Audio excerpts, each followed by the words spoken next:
This is the third part of the series on curing exfoliative cheilitis. Still talking about possible triggers, because once you know what your trigger is, you have at least to some degree possibility to control if you're going to have cheilitis or not. So in previous two videos, focus was mostly on diet and different triggers close to your mouth. Now I'm going to talk about unlikely triggers that happen just sometimes. And one of those things is dander, cat and dog dander. Now, there are people out there who are allergic to cat and dogs, and the number of those people keeps growing. And as the number keeps growing, so there is a higher and higher chance, of course, that there will be more and more people who actually react to cat dander by developing exfoliative cheilitis. Exactly how and why it happens is probably a bit unclear, but there are several possibilities here. One of the possibilities is that they actually developed cheilitis due to something else. And then their lips came in contact with the dander of their pet, be it cat, be it dog. I mean, you touch your cat or you touch your dog very often with your hands, then you touch your face, you touch your lips, and somehow they developed that connection, that allergy. And that allergy can be so strong to the point that it's just enough to live in the same house with an animal and not being able to get rid of your problem, whatever the problem is. Now, the most common problem when we talk about dander allergies is actually asthma. People have problem breathing. Another problem is not so common, but is actually skin problems like acne and eczema. So these problems can happen, and people do sometimes react to their pets. And of course, the obvious way to solve the problem is to get rid of the pet.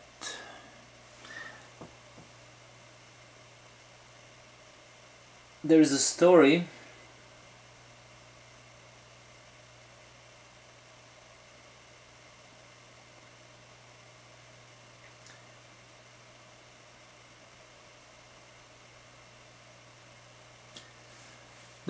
on Curzon titled "My Cat is Gone and So Is My EC."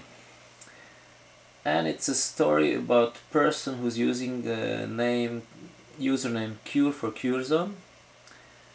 And in that story, she explains actually how first time she made the connection, or possible connection, was when she traveled to another country. I guess it was traveling to Italy, and then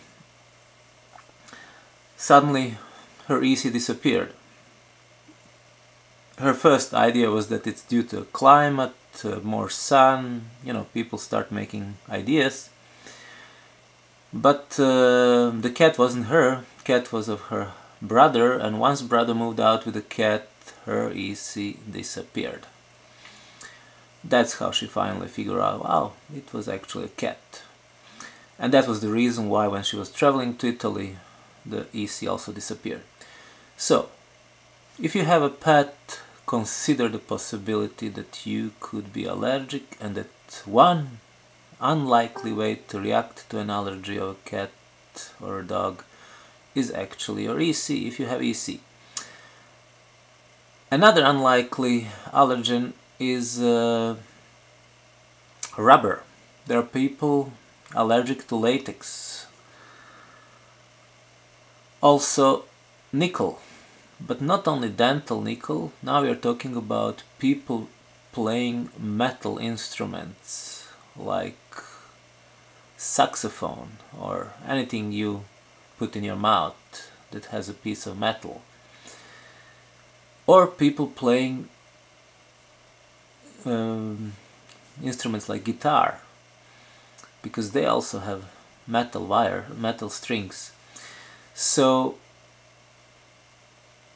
there is at least one person, and I'm not sure what his problem was. I'm quite sure it wasn't EC. It was another kind of allergy. I think it was something to do with the skin as well, maybe seborrheic dermatitis. That person actually was forced to replace everything in his house that has nickel in it with non-nickel, including the strings of his guitar that he was playing every day, as simply he was reacting to it. So yeah, consider the possibility that you might be reacting to metal. And for your information, spoons, forks, knives, pots, cookware generally is very often made of stainless steel, and that stainless steel contains nickel, and nickel is common allergen. And nickel is actually also allergen for people who have a lot of piercings, because often those pieces of metal they put in their ears, their noses, their tongues, their navels, nipples, wherever they want. Often those pieces of metal actually contain nickel, and that's how people develop nickel allergy. So if you have piercings and you have peeling lips, consider maybe removing your piercings for some time to see if there is a connection. Another unlikely allergen that could trigger seborrheic dermatitis is pollen, and that's the problematic one. Up until now, I was all the time telling you stories about things where you have control, more or less control. When it comes to diet, it's your decision what you eat. When it comes to cat, it's your decision whether you want to have it in your house or not. When it comes to, metal, dental metal, braces, a lot of things discussed so far, can't even remember it all. You are in control. When it comes to pollen, gets a little bit trickier. Now, during the winter days you may not have it so much around you, but during the summer you might be struggling. So if your peeling lips change from summer to winter, well, consider the possibility of reacting to pollen. How to solve this problem? Well, some people buy filters, so they make sure that inside their home there is no pollen. Air filters are installed, and the only air that enters the house is the air that goes through the filters, very superfine filters that filter microscopic pollen. The same goes for dust. Some people are allergic to dust, and their lips react to it as well. It can be dust mites, small tiny animals living in the dust, or it could be just dust, any kind of dust. So far, story about allergens. You solve the problem of your lips by eliminating allergens. Is there anything else you can do? Yes, there is. There are several different ways how people cure allergies, and medications are not one of them. Yes, you can treat allergies with the antihistamines, but it may not be the best way. I'm not going to go into details about that right now. I might make a new video just about that. Anyway, what we are now talking about is actually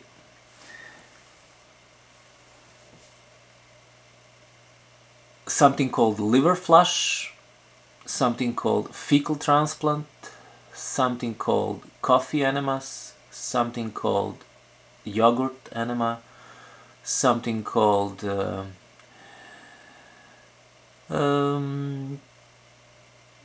different kind of supplements for healing intestinal permeability. So let's start with liver flush. The most often reported way how people solve the problem with their lips, through solving the problem with their allergies most likely, is liver flush. So what is the liver flush? One day you stop eating, you just eat breakfast and you just don't eat anything anymore. Then at 6 o'clock afternoon you mix 4 tablespoons of Epsom salt, also called magnesium sulfate, together with 3 cups of water. You share it into 4 glasses, and at 6 o'clock you drink the first glass. At 8 o'clock afternoon, I'm talking about evening, at 8 o'clock evening you drink the second. At 6 o'clock evening the first, 8 o'clock in the evening the second. At 10 o'clock in the evening you squeeze the juice from a grapefruit, half cup of it, and you mix it with a half cup of extra virgin olive oil. You mix it well, you drink it, you go down to sleep. Tomorrow at 6 o'clock you wake up, there are still 2 glasses of magnesium Epsom salt. You drink at 6 one of them, and you drink at 8 in the morning one of them. At any time during this happening you should be relatively close to the toilet, and toilet should not be occupied, because you might get a sudden urge to visit the toilet. That's the effect of Epsom salt, magnesium. Magnesium has a strong effect of flushing out your intestines. It may not happen until the morning, it may happen during the evening. People react differently. The whole point of this procedure is actually to flush bile from your gallbladder and from your liver. With that bile, you might also actually flush some sand. Bile can sometimes crystallize and form very small crystals, which in the beginning might be just crystals of cholesterol, because what bile is actually, bile is a cholesterol. So it may also, bile also contains pigment, and this pigment can also create small crystals and small sand. Bile also can contain proteins. So different kind of materials may be involved in formation of something we call gallstones. And gallstones doesn't have to be always stones, it can be sand, it can be sludge, and these things simply can be formed from cholesterol, from pigments, from even proteins, and even from calcium. And when they are formed from calcium, then they are calcified stones, they are very hard. While those stones are very small, sand, they can be easily flushed out from your liver by the liver flush. When they get bigger, they may not even be able to exit your gallbladder. Anyway, flushing the sand and flushing generally the bile has an effect. And that effect is that it improves liver function. And one of the very important part of liver function is production of bile, enough of it, good quality of it. Also, liver flush improves gallbladder function, and gallbladder, one of the function of it is to collect bile and concentrate it before releasing it into intestines. And bile is actually one of the most important liquid in your intestines, other than what you consume, what you eat. So it affects what we were talking in the previous videos. It affects your intestinal flora, your bacteria, and other microorganisms living in your intestines. And in the previous videos I've discussed and explained to you why this intestinal flora is important, how it's important to have good healthy intestinal permeability, not very high, and bile actually plays a very important role there. So because liver flush improves liver function, it improves gallbladder function, it improves flow of bile, all those factors affect actually or increase the possibility of you getting better digestion, better intestinal permeability, more healthier, and actually preventing and curing allergies. So that's the story about liver flush. At the description of this video I'll give you the link, and you will have a link to different recipes for the liver flush, as well as this one that I just explained, and you will have a link to the stories of people who are doing the flushes.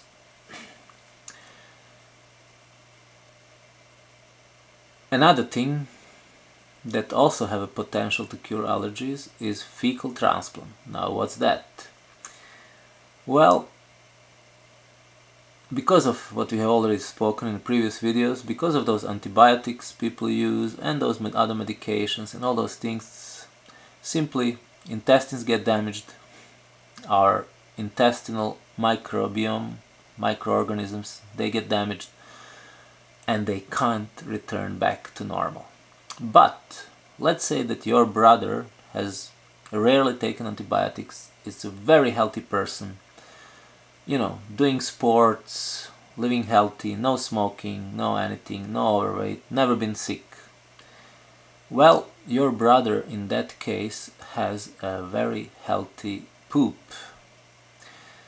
So if that poop is taken, liquefied, and squeezed into the rectum of you, person who suffers from an allergy, intolerance, poor functioning intestines, you have a chance actually to get better. There are stories how people have actually cured gluten intolerance, gluten allergy. They have cured many different forms of food intolerance by doing fecal transplant. So fecal transplant is actually taking healthy feces, healthy poop from a healthy person and putting it into the large intestines of not as healthy person. Look at the bottom of this video. At the description there will be a link to the fecal transplant page, and you will find enough information there on how to do it. You need very few things. You need a blender. Blender is used to liquefy feces. You need maybe a strainer to make sure that not the big pieces go through, and you need something called a rectal syringe.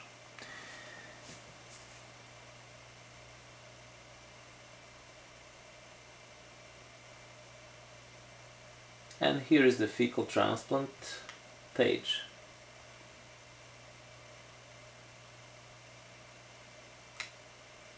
In Cure Zone,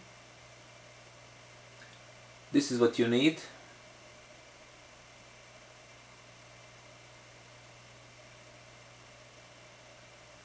Explanation how to do it. You need feces, you need rectal syringe, you need water, you need blender, latex gloves if you're not allergic to latex, and whole details about how to do it.